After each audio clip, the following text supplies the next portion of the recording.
Hello friends, मैं आशीष परीक्षा सागर YouTube channel में आप सभी मित्रों का स्वागत करते हैं। चलिए बच्चों, यूपी पुलिस री एग्ज़ाम को ध्यान में रखते हुए हिंदी स्पेशल क्लास आपके लिए चलाया जा रहा है, जिसमें आप लोग पढ़ रहे हैं क्रिया, और आज आप लोग उससे आगे पढ़ेंगे। तो चलिए बिना देर किए हम लोग आगे चलते हैं। लेकिन एक बात ज़रूर आप लोग ध्यान में रखिएगा कि जितनी भी क्लासें आपको पढ़ाई गई हैं वह सब पेपर में वहीं से आएंगे। जो भी हिंदी का पेपर आपका हो रहा है ऑल इंडिया एग्ज़ाम का, और व्याकरण से अगर क्वेश्चन आता है तो आपके सारे क्वेश्चन आपके अपने नोट्स से फंस जाएंगे। जो आप लोग नोट्स बनाते हो वहीं से क्वेश्चन फंस जाएंगे। इसलिए आपको नोट्स बनाना ज़रूरी है। जो भी पढ़ाया जाए उसका नोट्स ज़रूर तैयार कर लीजिए, क्योंकि आप जब नोट्स तैयार कर लेंगे एक बार, उसके बाद में आपके दिमाग में सीधा प्रश्न घुस जाएगा, और जैसे ही आप अपने पेपर में प्रश्न को देखेंगे उसका आंसर तुरंत पता चल जाएगा। अगर केवल आप ऐसे देखते हैं वीडियो को तो कई बार देखना पड़ेगा। तो एक बार आप अपने हाथ से नोट्स ज़रूर तैयार कर लें, और इसको ध्यान में रखिएगा। इसके आगे कोई पेपर होता है और उसमें हिंदी व्याकरण आता है तो क्वेश्चंस यहाँ से ज़रूर फंसेंगे। आपको क्वेश्चन मिलेंगे, पेपर होगा, फिर इसी नोट्स से आपको एक एक प्रश्नों का जवाब ढूंढ करके दिलवाया जाएगा। तो आप लोग क्या बनाएंगे? नोट्स ज़रूर बनाइए बच्चों। देखिए आगे पढ़िए, क्योंकि हमको कम समय लेना है और कम समय में ज़्यादा क्वेश्चन तैयार हो जाए। यदि अकर्मक क्रिया प्रेरणार्थक हो जाए तो वह सकर्मक क्रिया हो जाती है। देखिए अकर्मक क्या है? उड़ना, रेंगना, तैरना और जगाना, यानी जागना। सॉरी बच्चों, जागना। उड़ना से अगर उड़ाना या उड़वाना या उड़वाया हो जाएगा तो ये समझिए प्रेरणार्थक हो गया, प्रेरणार्थक क्रिया। जैसे किसी की मदद से कोई कार्य किया जाए, किसी की सहायता से, तो वह प्रेरणार्थक क्रिया होगा। और जब जहाँ प्रेरणार्थक क्रिया होगा वही सकर्मक हो जाएगा। जैसे रेंगना से रेगाया या रेंगवाया या रेंगवाना, तैरना से तैराया, तैरवाया, तैरवाना, जागना से जगाया, जगवाया और जगवाना। चिड़िया उड़ती है, चिड़िया उड़ती है। देखो चिड़िया यहाँ अपने आप उड़ती है, किसी का मदद तो नहीं है। तो जब किसी का सहायता नहीं है तो क्या होगा? अकर्मक होगा। ऐसे भी आप जान सकते हैं, अगर आप क्रिया से प्रश्न ना कर पाए तो। मछली जल में तैरती है। मछली कहाँ तैरती है? जल में, लेकिन किसी की सहायता से नहीं तैरती है, यहाँ अपने आप तैरती है। वाक्य से ही पता चलता है। तो क्या होगा? अकर्मक। जहाँ अपने आप कार्य हो, अकर्मक। ऐसे भी कुछ समझ लीजिए। मैंने सर्प को रेंगाया। यहाँ सर्प जो है अपने आप बेचारा नहीं रेंगता है। क्या दिया हुआ? मैंने सर्प को रेंगाया। रेंगाया क्या है? यहाँ मदद हो रहा है किसका? सांप का। ठीक, रेंगवाया जा रहा है तो क्या होगा? सकर्मक। यही प्रेरणार्थक हो गया। और जब प्रेरणार्थक होगा तो क्या हो जाएगा? सकर्मक। माता जी ने बच्चों को जगवाया। बच्चे अपने से नहीं जग पाए, माता जी को जगवाना पड़ा, तो क्या हो जाएगा? सकर्मक। सकर्मक कब होगा? जब प्रेरणार्थक होगा तभी सकर्मक हो जाएगा। और जब मदद से, सहायता से कार्य करवाया जाए तो समझिए वह प्रेरणार्थक क्रिया है, और जब प्रेरणार्थक है तो वह सकर्मक होगा। सकर्मक क्रिया के भेद: एक कर्मक और द्विकर्मक, यानी दो भेद होते हैं। जब क्रिया एक कर्म के साथ आती है उसे एक कर्मक क्रिया कहते हैं, और द्विकर्मक में क्या होता है? जब क्रिया दो कर्मों के साथ आती है तो उसे द्विकर्मक कहते हैं। जैसे बच्चा कलम से लेख लिखता है, यहाँ दो कर्म है, लेख और लिखता। लड़का गाय से रोटी खिलाता है, सॉरी बच्चों, लड़का गाय को रोटी खिलाता है। मैं छात्रों को हिंदी पढ़ाता हूँ। तो यहाँ दो दो क्या है? कर्म है। जब दो दो कर्म होंगे वाक्य में तो वह क्या होगा? द्विकर्मक होगा। यहाँ देखिए एक कर्म है, मैं पुस्तक पढ़ता हूँ, वह लेख लिखता है, गाय चारा खाती है। जब एक कर्म होगा तो वही एक कर्मक होगा, और उसी को हम क्या कहेंगे? सकर्मक भी कहेंगे। एक कर्मक और सकर्मक एक ही है। क्रिया के अन्य भेद: जो क्रिया मुख्य क्रिया के साथ आकर वाक्य को पूर्ण करती है, जो क्रिया मुख्य क्रिया के साथ आकर वाक्य को पूर्ण करती है यानी पूरा करती है, सहायक क्रिया कहलाती है। जैसे है, रहा था, रहेगी, गा, गी, गे, था, थी, थे, ये सब क्रियाएं सहायक क्रिया हैं। ये क्रियाएं किसी वाक्य में मिलेंगी तो आपको समझ जाना है कि क्या है सहायक क्रिया। मैं छात्रों को पढ़ाता हूँ, मैं लखनऊ जा रहा था, मैं लखनऊ जा रहा था, तो क्या होगा? मैं लखनऊ जा रहा था अभी आपको बताया गया है, रहा था क्रिया है तो सहायक क्रिया होगा। अब देखिए अगला है पूर्वकालिक क्रिया। जब एक क्रिया समाप्त कर दूसरी क्रिया आरंभ की जाती है, यानी एक क्रिया समाप्त हो जाए और दूसरी क्रिया आरंभ हो जाए। जैसे आदमी थक कर सो गया, आदमी थक कर सो गया, आदमी थक कर यानी एक क्रिया समाप्त हो रही है, फिर सो गया, थकने के बाद में सो गया यानी दूसरी क्रिया आरंभ हुई, सो गया, सोना, आदमी थक कर सो गया। तो एक क्रिया तो क्या हुआ? समाप्त हुआ, और एक आरंभ हो गया, सो गया, तो क्या होगा? पूर्वकालिक।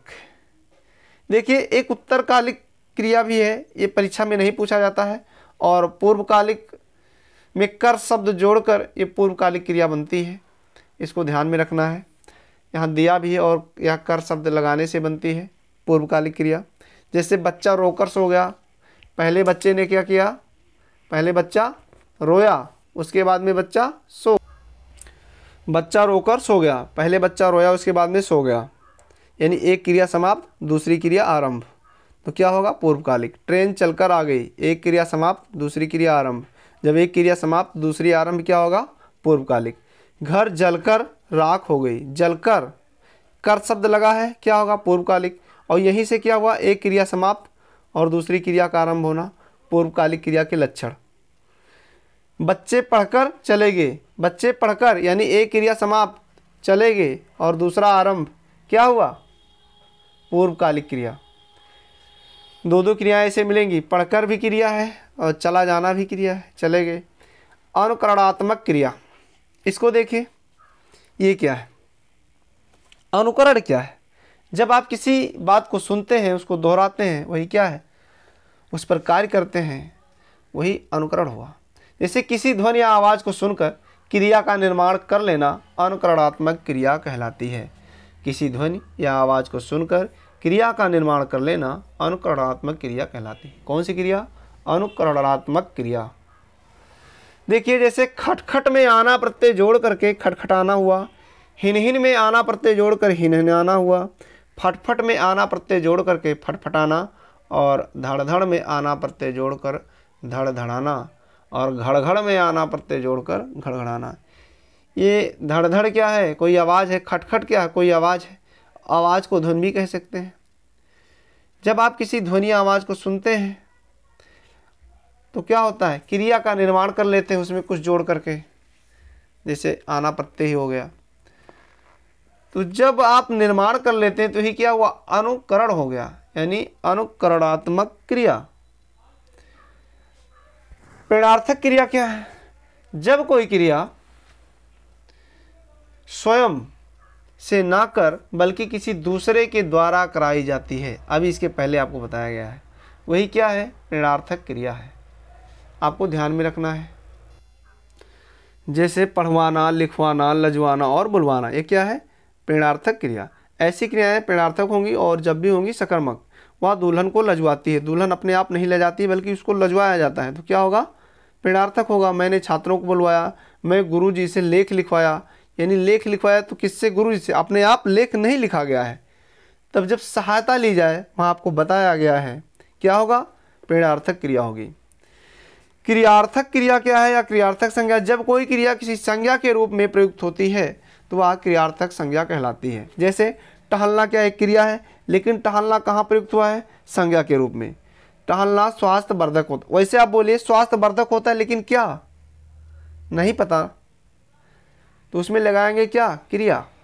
जब कोई क्रिया संज्ञा के रूप में क्रिया को प्रयुक्त किया जाता है, जब आप संज्ञा के रूप में क्रिया को प्रयुक्त करेंगे तो क्या होगा, क्रियार्थक संज्ञा होगा। घूमना लाभदायक होता है, यहाँ क्रिया संज्ञा का रूप धारण करती है, और जब क्रिया संज्ञा का रूप धारण करे बच्चों, वही क्या होगा, क्रियार्थक क्रिया है संज्ञा। नाम बोधक क्रिया, जब कोई क्रिया संज्ञा व विशेषण के साथ आती है तो वह नाम बोधक क्रिया कहलाती है। कौन सी क्रिया, नाम बोधक क्रिया कहलाएगी। जैसे दुखी होना, दुखी क्या संज्ञा, होना क्या क्रिया। क्रोध करना, सूख जाना, पीला पड़ना, गर्म होना, ये सब क्या है, नाम बोधक क्रिया। जब कोई क्रिया संज्ञा व विशेषण के साथ आए, इसको ध्यान में रखना है। क्रिया जब संज्ञा व विशेषण के साथ आए, विशेषण क्या है, पीला। जब क्रिया संज्ञा विशेषण के साथ आए, जैसे दुखी क्या है, संज्ञा, और होना क्या है, क्रिया। तो यही आपको बताया गया है, चाहे संज्ञा हो चाहे विशेषण हो, उसके साथ में अगर क्रिया आती है वही क्या होगा, नाम बोधक क्रिया। ध्यान में रखना है। उसके बाद में है नाम धातु क्रिया। जब कोई क्रिया संज्ञा विशेषण से निर्मित होती है उसे नाम धातु कहते हैं। जैसे लात से लतियाना, गरम से गरमाना, हाथ से हथियाना, बात से बतियाना, ठंडा से ठंडाना, दांत से दतियाना। लात इसमें क्या है, मूल शब्द है। गरम क्या है, गरमाना में गरम मूल शब्द है। हथियाना में हाथ मूल शब्द है। दतियाना में दांत मूल शब्द है। ठंडाना में ठंडा मूल शब्द है। और बतियाना में बात मूल शब्द है। वह भगोने में दूध गरमाता है, क्या है, नाम धातु। चाहे गरमाता हो या गरमाना हो, वह अपने बछड़े से प्रेम करता है। क्रिया क्या है इसमें, करता। प्रेम क्या है, संज्ञा। ये क्या हुआ, नाम धातु। आगे है संयुक्त क्रिया। जब दो या दो से अधिक क्रियाएं एक क्रिया का अर्थ देती हैं तो वे संयुक्त क्रियाएं कहलाती हैं। संयुक्त क्रिया के 11 भेद हैं। आरंभ बोधक संयुक्त क्रिया, जिस संयुक्त क्रिया से कार्य के आरंभ होने का बोध होता है उसे आरंभ बोधक संयुक्त क्रिया के नाम से जानते हैं। इनके 11 भेद हैं। संयुक्त क्रिया के 11 भेद हैं, जिसमें आरंभ बोधक है। जिस संयुक्त क्रिया से कार्य के आरंभ होने का बोध होता है उसे आरंभ बोधक संयुक्त क्रिया के नाम से जानते हैं। यह क्रिया प्रायः लगा शब्द लगाकर बनती है, जैसे पानी बरसने लगा, जैसे पानी बरसने लगा। मोर नाचने लगे, गुरुजी पढ़ाने लगे, बच्चा खेलने लगा। ठीक, तो क्रिया प्रायः लगा शब्द लगाकर बनती है, इस बात को ध्यान में रखना है। और एक चीज़ और ध्यान रखना है, जिस संयुक्त क्रिया से कार्य के आरंभ होने का बोध हो, ये भी ध्यान में रखना है कि कार्य को आरंभ होने का बोध हो। जैसे इससे पता चलता है कि पानी बरसने लगा, यानी पानी बरसना आरंभ हो गया, तभी तो आप कहेंगे पानी बरसने लगा। तो कार्य के आरंभ होने का बोध हो, वही क्या होगा, आरंभ बोधक संयुक्त क्रिया होगी। उसके बाद में अगला है समाप्ति बोधक संयुक्त क्रिया।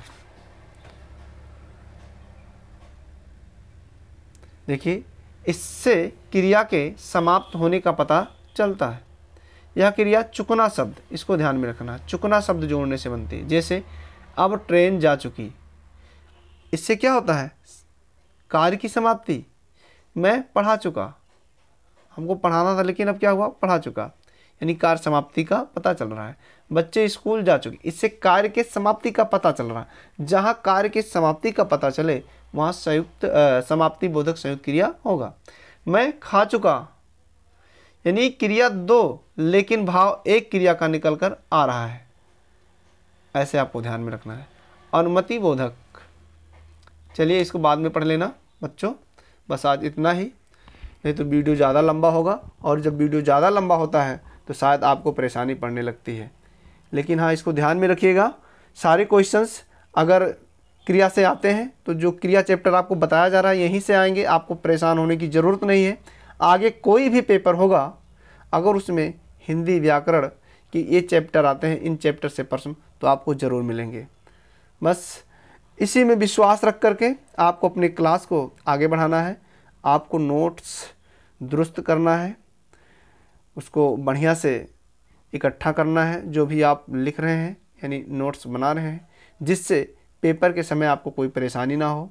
उसके बाद में आप चाहे तो एक एक चैप्टर जब ख़त्म होता है तो प्रैक्टिस सेट भी कर सकते हैं, घर पर प्रैक्टिस सेट ले करके प्रैक्टिस कर सकते हैं। उसमें देखिए यहाँ से क्वेश्चंस ज़रूर मिलेंगे। बस बच्चों आज इतना ही, आगे फिर मिलते हैं। अभी आपका क्रिया समाप्त नहीं हुआ, एक वीडियो और बनाया जाएगा और उसमें आपका क्रिया समाप्त हो जाएगा।